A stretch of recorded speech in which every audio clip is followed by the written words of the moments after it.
दोस्तों जिस तरीके से इंडिया के अंदर जियो है, एयरटेल है, उसी तरीके से यूएस के अंदर AT&T है। ये वहाँ का टेलीकॉम जायंट कहा जाता है। दरअसल इनके ऑलमोस्ट सभी कस्टमर्स की कॉल रिकॉर्डिंग और इसी के साथ साथ जो SMS, जिसको टेक्स्ट मैसेज भी कहते हैं, वो एक्सपोज हो चुका है, वो इंटरनेट के ऊपर इधर उधर डाल दिया गया है। दरअसल ये भी हैरान है कि ये कैसे हुआ है, और ये हुआ है 1 मई 2022 से लेकर 31 अक्टूबर 2022 तक। अब इनका कहना है कि ये थर्ड पार्टी क्लाउड प्लेटफॉर्म की वजह से हुआ होगा, क्योंकि ये अपना क्लाउड सर्विस नहीं बल्कि दूसरों का यूज़ करते हैं, उनको रेंट वेंट पे कर देते होंगे, तो इस तरीके से इनका काम चल रहा था। जहां से ये कह रहे हैं ये सारा डेटा लीक हुआ होगा, वहां से सारी कॉल रिकॉर्डिंग और मैसेजेस निकाल लिए गए होंगे। तो मेन सवाल ये है कि क्यों तुम कॉल रिकॉर्डिंग करते थे अपने कस्टमर्स की और मैसेज को रिकॉर्ड करते थे? सबसे बड़ी बात तो पहले यही हो जाती है। खैर लीक हो गया है अब डेटा, अब पता नहीं, अब तो इन्वेस्टिगेशन जो हर बार बैठती है उसी तरीके की इन्वेस्टिगेशन बैठेगी, लेकिन आगे चल के जो लॉ सूट इन पे लगेंगे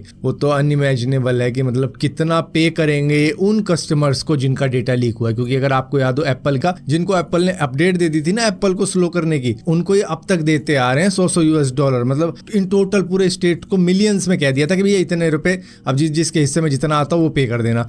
अब तक भुगत रहे हैं।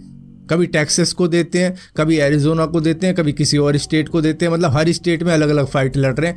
अब यही सेम सिनेरियो AT&T के साथ में होने वाला है। दोस्तों एलॉन मस्क ने एक्सपोज कर दिया यूरोपियन यूनियन को। दरअसल उन्होंने कहा है कि यूरोपियन यूनियन की एक बॉडी है जिसको यूरोपियन कमीशन कहते हैं, उसने एक्स के साथ में कुछ इलीगल सीक्रेट डील करने की कोशिश करी थी, जो कि उन्होंने नहीं मानी है। दरअसल उस डील के अंदर ये कहा जा रहा था कि तुम्हें कुछ एक्स के ऊपर जो स्पीचेस हैं, कह लो पोस्ट है, उनको सेंसर करना पड़ेगा, उनको डिलीट करना पड़ेगा, रिमूव करना पड़ेगा किसी को बिना बताए ही। जिसके बाद में अगर ये डील तुम एक्सेप्ट कर लेते हो तो तुम पर ₹1 का भी फाइन नहीं लगाया जाएगा। दरअसल इनके ऊपर कुछ डिजिटल सर्विस एक्ट का कुछ फाइन लगाया था कि तुम कुछ भी फॉलो नहीं कर रहे हो जो हम कह रहे हैं। तो इसकी वजह से इन्होंने फिर ये बताया कि भैया इस तरीके की डील ये कह रहे थे कि अगर ये बातें मान ली जाती है तो तुम पर ₹1 का फाइन नहीं लगाया जाएगा। लेकिन इन्होंने ये बात नहीं मानी है और दूसरे प्लेटफॉर्म ने ये बात मान ली है, जिसकी वजह से अब इनके ऊपर प्रेशर बना रहा है यूरोपियन यूनियन। यही है, बस एक्सपोज कर दिया उन्होंने कि भैया यहाँ पर फ्रीडम ऑफ स्पीच का कत्ल करने को कह रहा है यूरोपियन यूनियन। दोस्तों फाइनली आईफोन यूजर्स के लिए भी अब गूगल मैप के ऊपर स्पीडोमीटर और स्पीड लिमिट का फीचर आ चुका है। हालांकि ये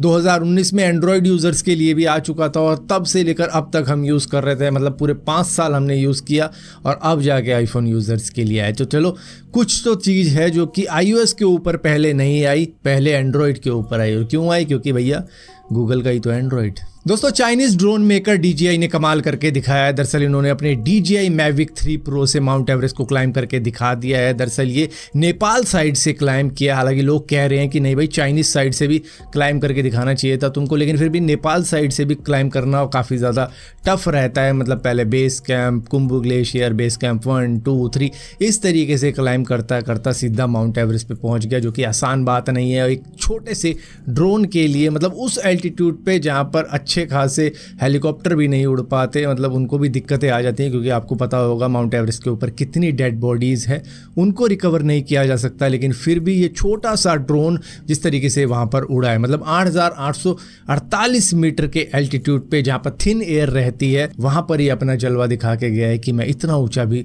उड़ सकता हूँ। तो मतलब किसी को भी नहीं पता था कि इसमें इतना पोटेंशियल होगा, लेकिन खुद चाइनीज मेकर्स ने ये करके दिखाया।